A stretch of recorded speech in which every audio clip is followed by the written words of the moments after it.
사랑이신 하나님 아버지 감사합니다.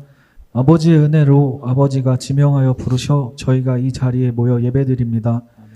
안디옥 교회 설립 30주년입니다. 30년간 우리 안디옥 교회를 이끄신 주님께 감사드립니다. 오늘 예배를 통하여 주의 사랑을 더욱 알고 주를 믿고 말씀 따라 살아가는 자들 되도록 인도하여 주세요. 안디옥 교회 청년들이 죄를 미워합니다. 죄에 아파합니다. 이는 성령 하나님이 알게 하시고 가르치심에 가능한 일들입니다. 죄에 넘어질 때에도 우리가 구원의 확신을 가질 수 있음은 성령 하나님이 우리 안에 내주하시며 동행하심 때문이고 우리를 놓지 않으시는 주님께서 신실하시기 때문입니다. 한 주간의 죄를 회개하며 다시 주님을 붙잡습니다. 우리를 대신하여 십자가를 지시고 죄를 이기신 예수 그리스도로 말미암아 저희도 승리하게 하시고 사랑을 알고 서로 사랑하는 자들 되도록 인도하여 주시옵소서. 세상에 주의 빛을 전하는 자 되도록 인도하여 주시옵소서. 교회에서 뿐만이 아니라 가정과 회사와 세상 속에서도 주님과 동행하길 소망합니다. 말씀을 사모하며 기도하고 찬양하는 자들이 되길 소망합니다. 우리가 우리의 욕심을 바라보며 아파하기보다 우리 삶 속에 이미 주가 주신 참된 사랑을 바라보며 감사가 넘치길 소망합니다. 오늘 말씀 전하시는 박철환 전도사님께 영육간의 강건함을 허락하시어 주의 사랑을 부족함 없이 바르게 전할 수 있도록 인도하시고 주의 사랑 안에 참된 평안을 주시옵소서. 우리의 유일한 구원자 되신 예수 그리스도만을 찬양합니다. 삼위일체 하나님을 고백하며 예수 그리스도의 이름으로 기도합니다. 아멘.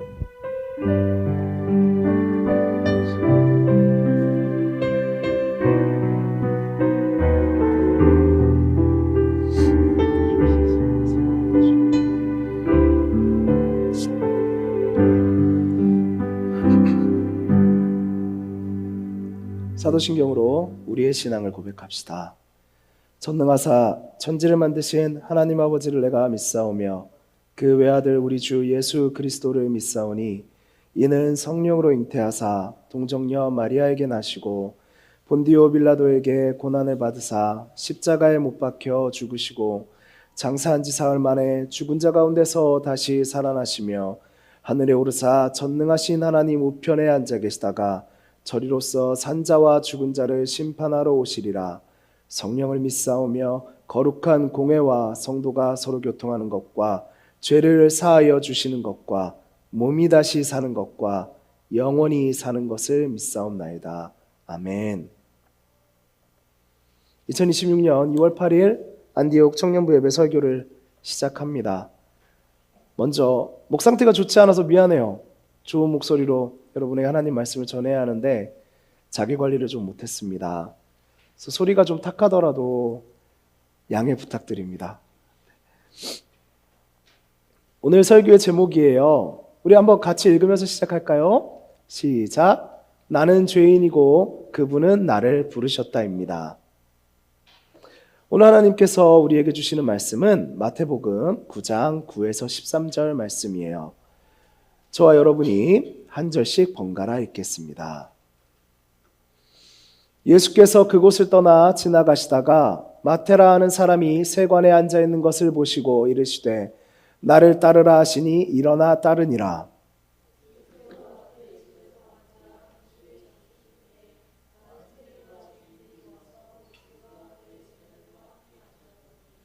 바리새인들이 보고 그의 제자들에게 이르되 어찌하여 너희 선생은 세리와 죄인들과 함께 잡수시느냐?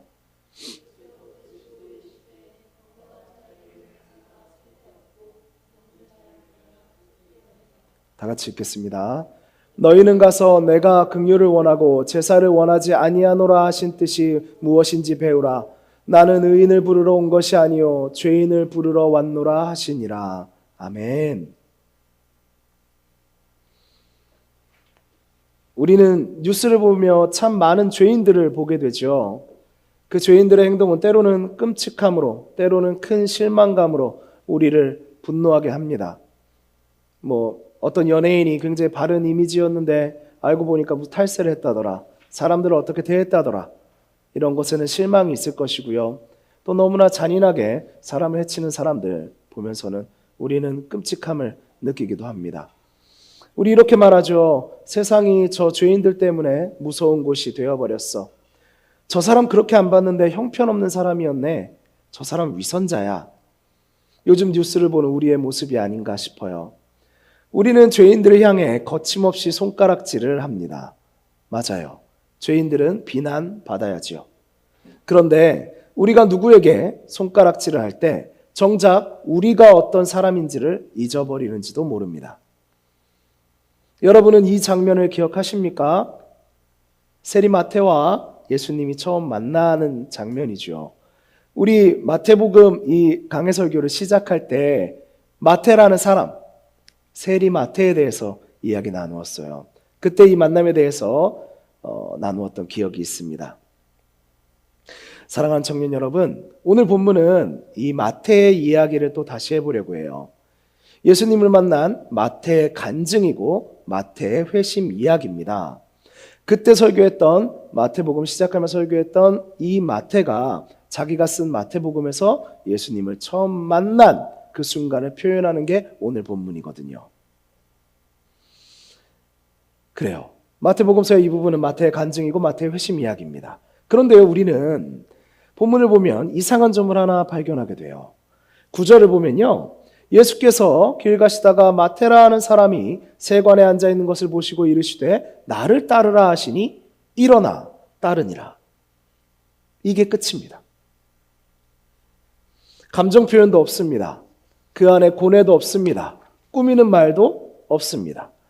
내가 주님을 만나기 전에 어떻게 살아온 사람인지, 내가 죄인이라는 멸시 속에 얼마나 괴로웠는지, 예수님을 따르는 일이 얼마나 큰 결단이었는지 그런 말이 단 한마디도 없습니다. 왜 그럴까요? 내가 이런 사람이었는데 주님 만나서 이렇게 돼 있어. 내가 지금 복음서를 쓰고 있어. 이렇게 말하면 전도에도 좀 도움이 되지 않을까요? 우리는 그런 스토리 참 좋아하는데 말이에요. 전 이렇게 생각합니다. 마태는 자기 이야기를 하고 싶은 사람이 아니라 예수님의 이야기를 하고 싶은 사람이기 때문입니다. 마태는 이렇게 말하고 싶었던 겁니다. 이건 내가 예수님을 만난 이야기가 아니라 죄인을 찾아오신 예수님의 이야기다. 마태가 쓴 마태복음은요, 내가 예수님을 만난 이야기가 아니라 죄인인 나를 찾아오신 예수님의 이야기다. 그래서 마태는 자기 개인을 설명할 수가 없었던 것이 아닐까 생각합니다. 여러분이 다 알고 계시는 것처럼 마태는 세리라는 직업을 가지고 있었죠. 당시 세리는요, 로마를 위해 세금을 거두던 사람이에요. 여러분들 이렇게 많이 들어오셨을 거예요. 마태 세리 설명하면서 세리가 이제 로마의 지배를 받고 있었으니까 이 땅이 세리가 세금을 걷어요. 로마는 정해진 세금을 할당하죠. 그러면 그걸 주고 나머지가 다 이 세리의 수입이 되는 겁니다. 그래서 세리들은요, 기본적으로 과도한 세금을 매겨서 이익을 가져가는 사람들이었어요. 이건 다 알고 계실 거예요. 그래서 유대인 사회에서 세리는 매국노, 로마한테 세금을 갖다 바치는 사람이니까요. 그런데 과도한 세금을 매겨서 그 차액을 갖는 사람들이라고 했죠. 그래서 도둑놈의 이미지도 있었어요. 또한 늘 돈을 만지는 일을 했죠.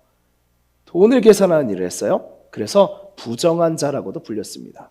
매국노, 도둑, 부정한 자였어요. 마태에게는요, 그런데 이것 외에 한 가지 더 재미난 부분이 있어요, 여러분. 세리이던 마태가 이 가버나움에서 일하고 있던 것으로 보아서 그는요, 인접한 무역로를 통해 수출 수입된 물건들이 항구로 들어올 때 지금으로 말하면 관세를 부과하는 세리였을 가능성이 높아요. 이건 우리에게 어떻게 다가오는 이야기입니까? 마태는요, 단순히 돈만 만지고 돈만 계산하는 사람이 아니었다라는 거예요. 마태는요, 정말 많은 이방의 물건들을 보았을 것입니다. 그 화려한 것들을 만졌을 것입니다. 정말 많은 돈을 받고 챙기는 사람이었을 것입니다. 그런 그는 경건한 유대인들이 보기엔 같은 공간에조차 있어서는 안 되는 사람이었습니다. 그런데 예수님은 그 마태를 보시고 이렇게 말씀하셨어요. 나를 따르라. 이것은 예수님의 초대입니다. 나와 함께 가자.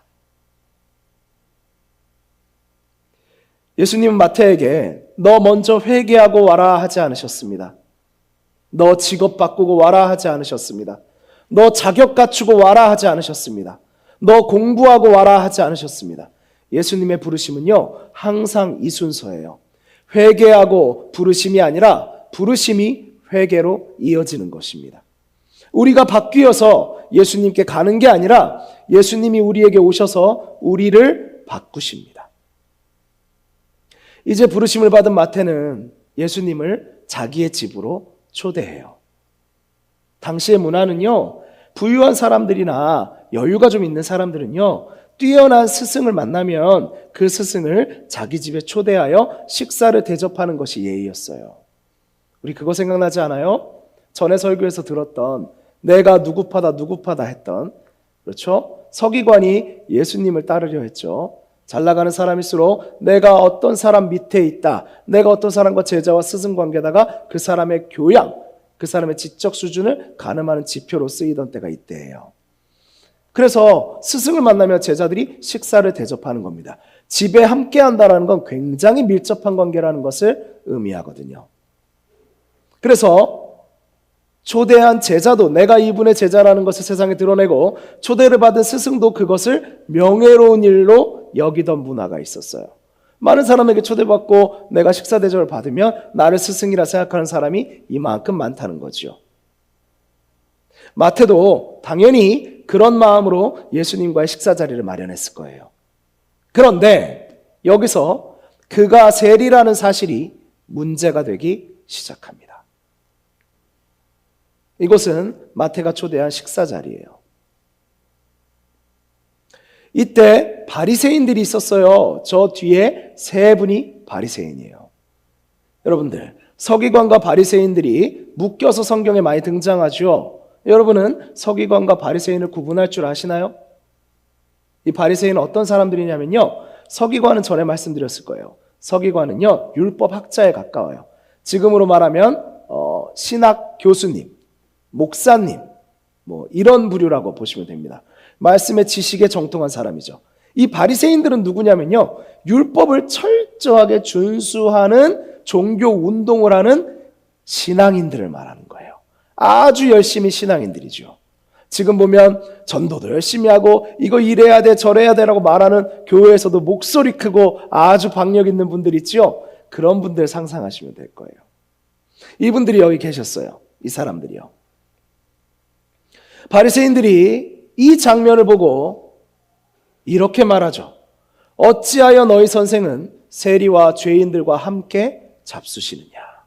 11절 말씀이에요. 어찌하여 너희 선생은 세리와 죄인들과 함께 잡수시느냐. 이 질문은 겉으로 보면 하나님을 믿는 믿음에서 나온 질문 같아요. 왜 부정한 자와 함께 해? 그건 율법에 어긋나잖아. 이렇게 걱정한 것 같지만 그 속을 한번 들여다보죠. 속은요, 자기들이 죄인을 판단하는 것입니다. 그들은 이렇게 말하는 거죠. 왜 저런 사람과 같이 있느냐? 왜 수준 떨어지는 사람과 어울리느냐? 왜 깨끗하지 않은 사람을 받아주느냐? 이렇게 말하고 있는 거예요. 이 질문들 안에는 전제가 있습니다. 나는 저 사람들과 다르다. 나는 저들보다 나은 존재다. 나는 죄인이 아니다. 이 전제가 있어야지만 저렇게 손가락질을 할 수 있었겠죠. 그런데 예수님은 이 질문에 아주 무서운 대답을 하십니다. 건강한 자에게는 의사가 쓸데없고 병든 자에게라야 쓸데있느니라. 나는 의인을 부르러 온 것이 아니요 죄인을 부르러 왔노라. 아멘. 예수님은 말씀하십니다.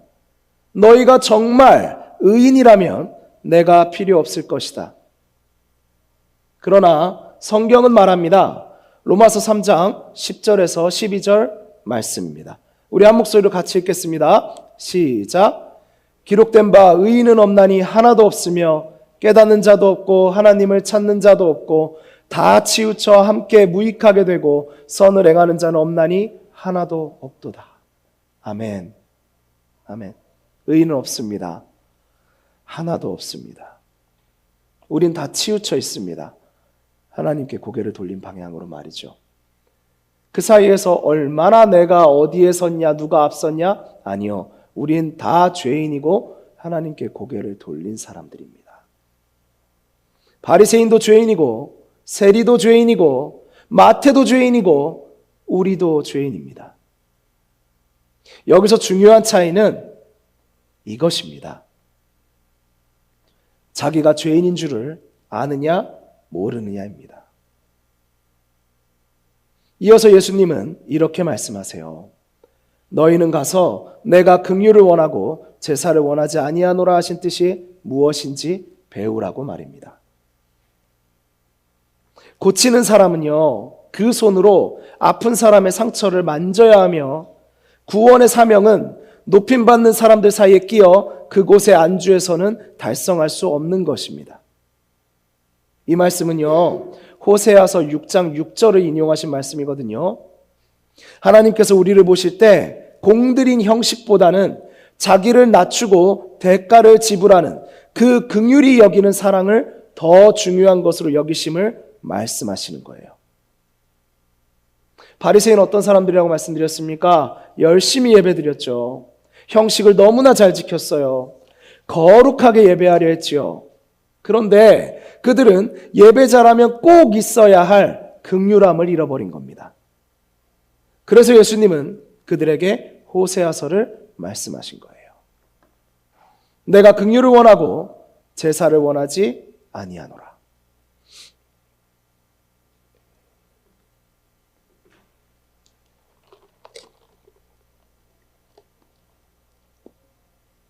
다시 우리는 마태의 식사 자리로 돌아왔습니다. 화내고 있는 바리새인들과 예수님과 식사를 나눈 저 죄인들의 표정을 보십시오. 이 장면은 2000년 전 이야기 같지만 사실 지금 우리의 삶 속에서 교회 안에서 자주 반복됩니다. 우리는 가끔 이런 생각을 합니다. 저 사람은 너무 심하지 않나? 저런 사람에게까지 복음을 전해야 하나? 저 사람은 자기가 먼저 바뀌어야 되지 않나? 우리의 거룩한 이 형식에 방해가 되는 저 사람, 좀 안 보였으면 좋겠어. 왜 나타나는 거야? 이런 생각을 할 때가 있죠. 그런데 우리의 그 생각 속에는 바리새인의 손가락질이 숨어 있습니다. 나는 그래도 저 사람보다는 낫지라고 생각하는 거죠. 청년 여러분, 우리는 죄인을 미워하면서 자기는 죄인이 아닌 척하는 존재입니다. 하지만 하나님은 우리에게 이렇게 말씀하지 않습니까? 우리는 모두 예수님이 필요한 사람이다 라고 말입니다. 은혜 받은 여러분, 은혜는 자격 있는 사람에게 주어지는 것이 아니라 자격 없는 사람에게 주어지는 것입니다. 그래서 은혜죠. 여기서 복음은 우리를 불편하게 만들지요. 예수님은 내가 좋아하는 사람을 위해 오신 게 아니라 내가 싫어하는 사람을 위해서도 오셨습니다.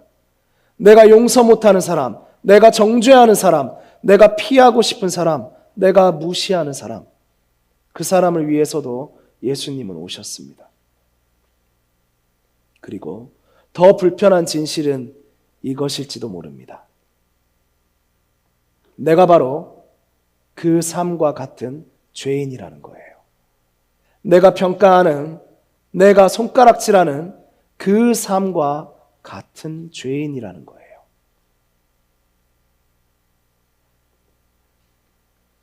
내가 미워하는 그 죄인과 나는 하나님에게서 멀어진 죄인이란 점에서 다르지 않습니다. 우린 본질적으로 다르지 않아요. 우리는 이렇게 착각하곤 하죠. 나는 그래도 교회 다니잖아. 나는 그래도 헌신하잖아. 나는 그래도 말씀 보잖아. 그러나 복음은 우리에게 이렇게 말씀하십니다. 우리는 자격이 있어서 구원받은 게 아니라 오직 은혜로 구원받았다고 말이에요. 여러분 생각해 봅시다. 마태는요, 아까 말씀드렸다시피 온갖 물건들을 보았던 사람이에요. 외부에서 들어오는 온갖 화려하고 좋은 것들을 다 만지고 보았던 사람이에요. 그 사이에서 많은 돈을 벌었겠죠. 사람들이 뭐라고 욕을 하고 죄인이라고 욕을 하고 더러운 자라고 욕을 해도 그는 내가 니들보다 잘 살아 이렇게 말했을지도 모릅니다. 그의 삶을 한번 우리 생각해 봅시다. 예수님의 제자들 어부들이 많았죠. 어부들이 그물과 배를 버리고 예수님을 따른 것 여러분은 기억하실 거예요. 그런데 마태는요, 그물과 배를 버리고 예수님을 따른 제자들보다 더 큰 것을 내려놓아야 했을지도 모릅니다. 그는 가진 게 더 많았기 때문이에요. 이때 세리는요, 율법에 충실하지 않은 사람이라면 좋은 직업이었거든요. 로마 치하에서 그래도 유대인으로 잘 나가는 직분이에요. 예수님을 따르겠다는 그 선택이 정말 많은 것을 포기하고 가는 길이었을지 모릅니다. 그러나 마태는 자기를 설명하지 않습니다. 자기의 동료들이 그물과 배를 버려두고 예수를 따르니라 또 기록했던 마태가 자기에 대해서는 설명하지 않습니다. 자기를 포장하지 않습니다. 오히려 그는 끊임없이 자기 이름을 분명하게 세리 마태라고 남깁니다. 오히려 다른 복음서에서 그를 레위라고 불러주는데요. 그는 자기를 세리 마태라고 마태복음에 기록합니다. 왜냐하면 그의 정체성은 세상이 욕해도 돈을 잘 버는 직업인이 아니라 부르심을 받은 죄인이기 때문입니다. 그는 이렇게 말하고 싶은 겁니다. 나는 죄인이다. 그런데 예수님이 나를 부르셨다. 그분이 나와 함께 가자고 하신다. 아멘. 그래서 그의 복음서에는 예수님이 누구신가만 남고 나는 어떤 사람이었는가는 거의 남아있지 않습니다. 사랑하는 청년 여러분, 복음은 우리의 과거를 지우는 게 아니라 우리의 과거를 그리스도의 증거로 바꿉니다. 오늘 본문에는 두 부류가 나왔습니다. 예수님 곁에 앉아있는 저 기뻐하는 죄인과 멀리서 죄인들을 향해 손가락질하는 바리새인이지요. 오늘 여러분은 어디에 서 있습니까? 죄인과 함께 하시는 예수님 곁입니까? 죄인을 향해 손가락질을 하는 바리새인 쪽입니까? 여러분, 교회는 의인의 모임이 아니라 죄인이 치료받는 병원입니다. 우리는 세상의 구조대원이지 판사가 아닙니다. 우리는 일단 아픈 사람이 보이면 살리고 보는 겁니다. 의사이신 예수님께 빨리 데리고 가는 겁니다. 우리는 구조대원이지 판사가 아닙니다. 사랑하는 청년 여러분, 예수님은 오늘도 이렇게 말씀하십니다. 나는 의인을 부르러 온 것이 아니라 죄인을 부르러 왔다. 이 말씀은 곧 이것입니다. 나는 너를 부르러 왔다. 그리고 동시에 내가 부른 너를 통해 다른 죄인들을 부르겠다. 아멘. 오늘 우리가 꼭 붙잡았으면 하는 고백은 이것입니다. 우리 함께 읽겠습니다. 시작. 예수님은 오늘도 죄인을 부르십니다. 그 죄인이 바로 나입니다. 그러므로 나는 다른 죄인을 외면하지 않겠습니다. 아멘. 이제 여러분의 손가락은 어디를 향하십니까? 아직도 혹시 이렇게 손가락질을 하고 계십니까? 이 손가락질을 하던 손을 펴서 아파하는 자들이 붙잡을 손을 내밀어 주십시오. 교회 안에서, 여러분의 가족 안에서, 직장에서, 학교에서 그 믿지 않는 사람들을, 여러분을 조롱하는 사람들, 여러분이 불편하게 느끼는 그 죄인이라고 손가락질하던 사람들, 여러분이 판단하고 있던 그 한 사람을 위해 복음을 전하고 기도해 보십시오. 주님의 놀라운 사랑이 여러분에게 있음을 보게 되실 것입니다.